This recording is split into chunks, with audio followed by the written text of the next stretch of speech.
Today, Africa risk premium is more influenced by perception rather than actual data, especially if you consider how risk is priced across very different jurisdictions.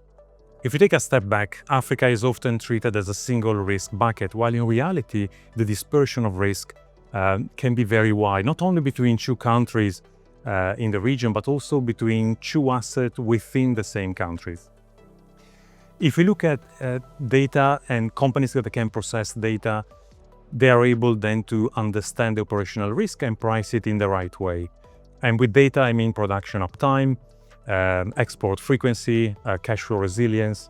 However, in many cases, many investors don't have the capacity to do that, or sometimes they don't have the incentive to do it. And so you end up in these credit committees where the legacy perceptions tend to drive the discussion, and as you can imagine, they impact negatively the investment decision.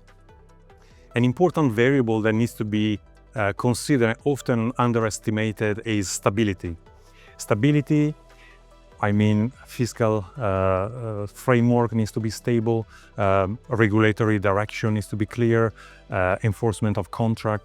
Investors, they don't need perfection, but they need predictability. And when you have that, companies can then, and investors can then factor that into their economic model, and there is less uncertainty, which means that the proposals are more competitive, and so deals get done. I would say the gap between perception and actual data is precisely where value can be created by those investors who are willing to do the work.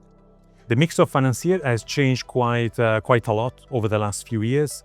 We have seen international banks, a lot of them stepping out of oil and gas, or at least reducing their presence.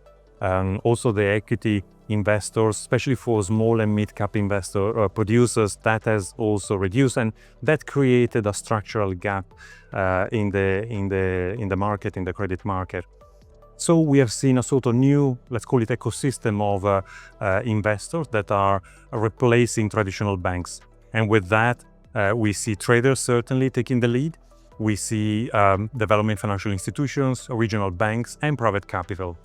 I would say the first risk that you stop worrying about is a headline country where the transaction is implemented.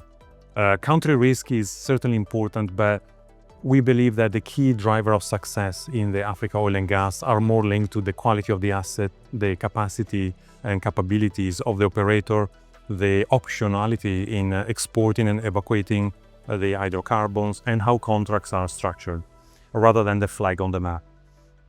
In terms of opportunities that should be pursued, I would say probably the recycling of mature assets from oil majors to independent companies.